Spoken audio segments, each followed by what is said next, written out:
C'est parti. Bonjour à toi, mais qu'est-ce que c'est? C'est le retour des 3 minutes sur les marchés. Une news, un chiffre, une variation. C'est parti.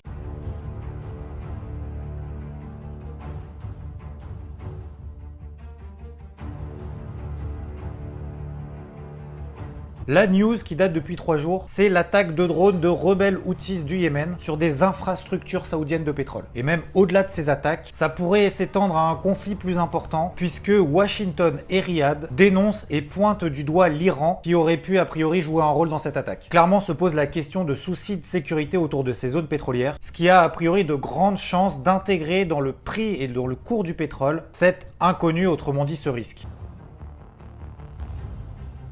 Le chiffre du jour, c'est 5,7 millions. C'est le nombre de barils qui ne sont plus en production à cause de ces attaques. À noter que ça représente tout de même 5% de la production mondiale de pétrole, 60% de la production de l'ensemble de l'Arabie Saoudite, qui est le premier exportateur mondial de pétrole. Alors, faut savoir que c'est le plus gros choc pétrolier connu de l'histoire du pétrole, en tout cas en termes de nombre de barils, mais pas en pourcentage. Parce que le premier choc pétrolier qu'il y avait eu, c'était en 1973, où là, il y avait un impact de 4,3 millions de barils par jour, donc c'est un peu moins que les 5,7 millions, mais à l'époque on produisait beaucoup moins de pétrole. Et d'ailleurs à ce moment-là, les cours du pétrole étaient passés en quelques jours de 2,5 $ le baril à plus de 10 $.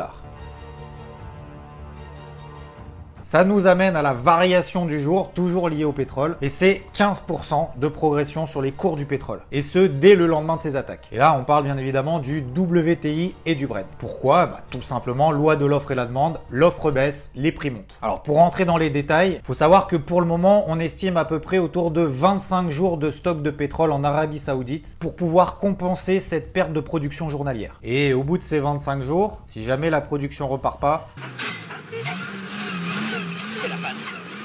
les prix vont continuer très certainement à monter. Donc autant dire que si ça redémarre pas vite, que ce soit d'un point de vue de conflit géopolitique, mais également d'un point de vue technique au niveau des infrastructures, plus on arrive au terme de ces 25 jours, plus le risque de voir le pétrole monter est important. Sauf que, il y a certains pays qui ont déjà commencé à annoncer qu'ils pouvaient puiser dans leur stock pour pouvoir compenser cette perte de production journalière. Donc il y a notamment la France qui a pas mal de stocks, qui dispose à peu près d'ailleurs 3 mois de réserve. Il y a bien évidemment les États-Unis et d'autres, mais ça compensera jamais la perte de cette production journalière. Et là, tu te dis, ah zut, les prix du pétrole augmentent, et forcément le prix à la pompe va monter. Alors certes, mais je te rappelle que le prix à la pompe est composé essentiellement de taxes. Et donc le prix finalement du pétrole, la matière première, ne représente qu'un tiers du prix final, à peu près. Donc finalement cette augmentation et cette répercussion des prix à la pompe ne devrait avoir un impact que sur à peu près 4 ou 5 centimes avec la TVA. C'était les 3 minutes sur les marchés. Oui Alpha, bravo, j'écoute. Ok, ça marche, je transmets, merci. Selon une news Reuters qui vient de tomber, l'Arabie Saoudite devrait progressivement remettre en fonctionnement ses pompes et tout devrait rentrer dans l'ordre d'ici 2 à 3 semaines. Donc forcément, ça va limiter la progression du pétrole, voire même le faire replier de manière importante. Mais attention tout de même avant d'avoir une information concrète. Autrement dit, ça risque d'être encore très volatile.